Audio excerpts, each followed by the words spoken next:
game, make a game, what's a game, what's a game? I'm a Kamen Rider. What's up, everybody? It's the Quarter Guy, and let it be on the record that I freaking called it! I called for Terry being in Smash Ultimate a long time ago, last year in fact, not long after Smash was first announced. Yes. I honestly didn't think he was going to make it, but he's the 4th character in the Smash Fighter Pass. And I'm hearing that some people don't know why he's in, or think it's a wasted slot, or he's just Ken with a hat, And for those of you who don't know who Terry Bogard is, and wonder what the hell he's doing in Smash in the first place, well, let me fill you in on who he is and what he represents, and why he deserves to be in Smash. So, back in 1991, SNK, who had already established themselves as a competent producer of arcade games, including Ikari Warriors, POW Prisoners of War, and Psycho Soldier, among other games, decided to maintain their presence in the arcade while creating a new console. The console was called the Neo Geo AES, or Arcade Emulation System, and their new arcade platform was called the Neo Geo MVS, or Multi-Video System. Among their first games on the platform was a fighting game called Fatal Fury, and its main protagonist, well, one of the 3 protagonists, was Terry Bogard, the guy who entered the tournament in Southtown to avenge the death of his father at the hands of the vicious crime lord Geese Howard. And Terry would become an icon for the Neo Geo platform and SNK as a whole. And as SNK fans know, he would become a mainstay in the King of Fighters franchise, which is one of the few franchises that SNK still has in play right now. In fact, KOF 15 was announced at EVO this past year. And with SNK coming back to the limelight, and SNK having a lot of their games on the Arcade Archives series, which is on Switch and PS4, I guess it was a good time to put Terry on the Switch. On Terry in Smash. But think about this.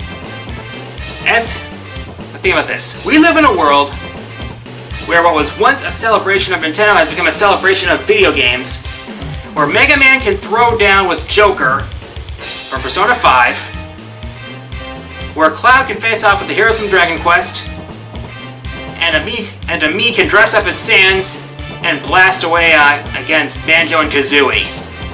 That is freaking wild. But Terry represents a big part of arcade history, because SNK and the Neo Geo were a huge part of 90s arcade history.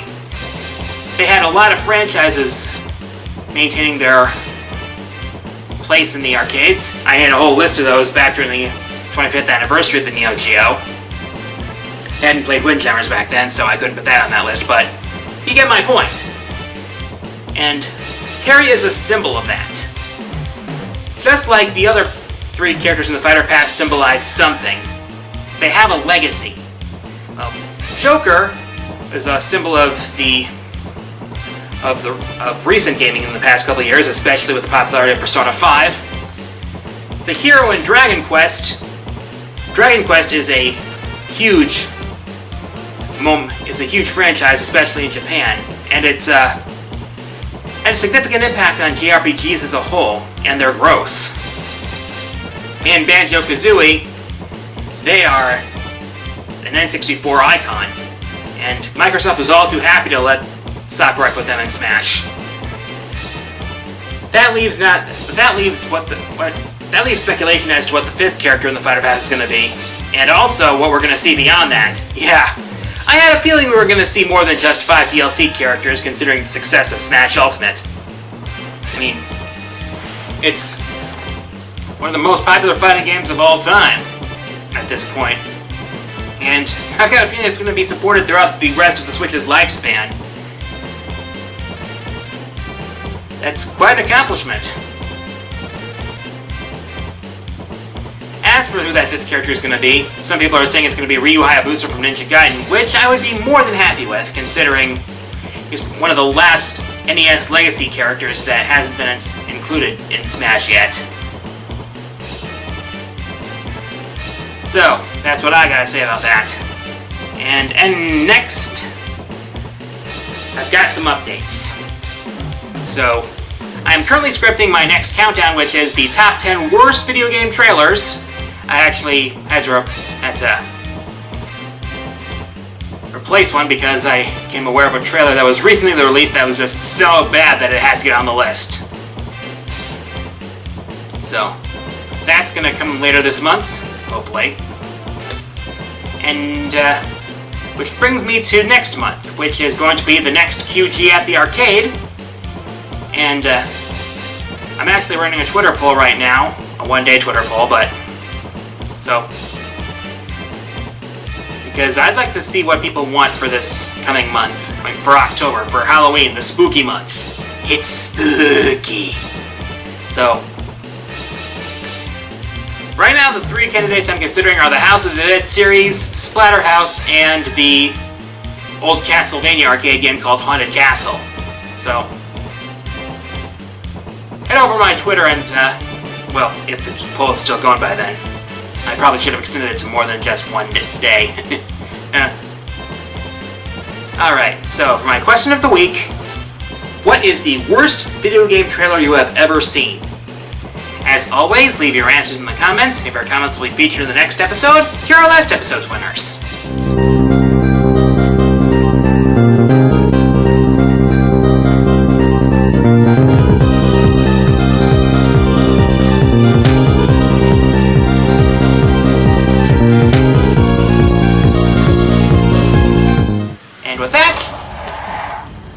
Fourth Wall Mailbag. As always, look for the community posts, put your questions there, and I'll answer my favorites in the next episode. First question this week comes from Roa Nakamiya 185, who asks, what are your thoughts on Monster Hunter World Iceborne? Well, so far so good. I mean, the Hoarfrost region, note the spelling of it, is really beautiful, and at least they got plenty of hot peppers there for hot drinks. I'm interested in where the story's gonna go.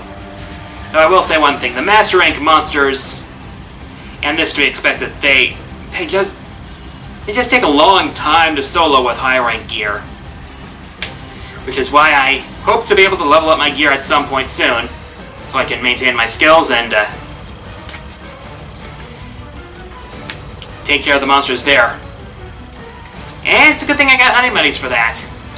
Also, I've got a bone to pick with a few of the monsters they brought back.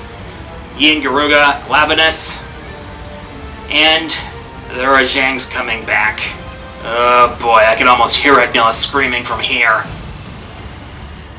But revenge is going to be sweet for taking those monsters down, I'm going to tell you that right now.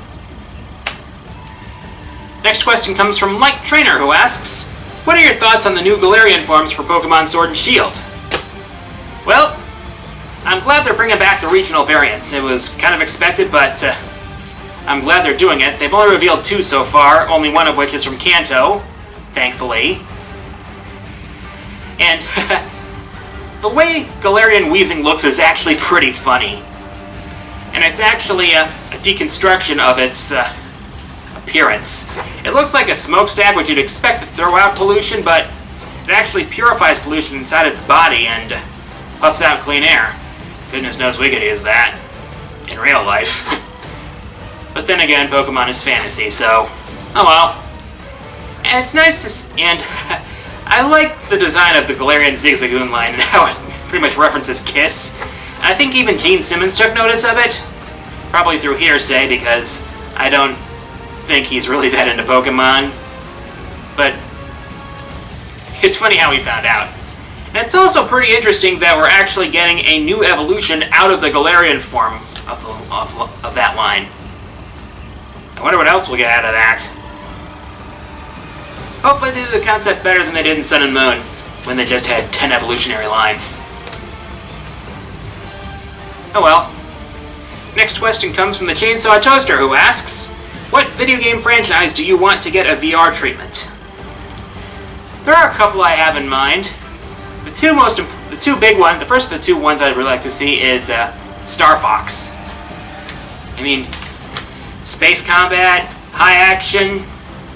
It'd be a great candidate to do in VR if implemented properly. And yeah, it would be for those who don't have motion sickness after all. And the other one is Punch-Out! I mean, the closest we got to VR boxing from Nintendo is Tellero Boxer on the Virtual Boy, and I think a lot of us want to forget the Virtual Boy. Unless they do something to make it actually appealing. Somehow. Though for Punch-Out!, I think it'd be best to wait on that until they actually make a reliable head strap for the Labo VR. Because, yeah. Next question comes from Chrome Masquerade, who asks, have you ever played or considered playing any of the Onimusha series? Yeah, funny story about the Onimusha series. I actually got interested in that series in the first place thanks to a spin-off called Onimusha Blade Warriors, which I only rented because, well, Mega Man EXE and Mega Man Zero were unlockable guest characters in that game. But playing that game actually got me curious about the main series, and I eventually played Onimusha 3 Demon Siege and Onimusha Dawn of Dreams and enjoyed them both. I like the combat and gameplay, and I also like the story, which actually combined Japanese mythology with Sengoku era stuff. So that was actually fun. And it'd be interesting to see how they could bring it back. I mean, they ported the first Onimusha to the next 10 platforms, including Switch, so...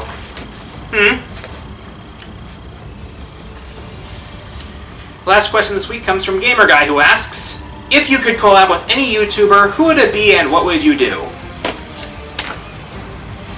If I could collab with Rabbid Luigi, we'd probably make exactly what you'd expect.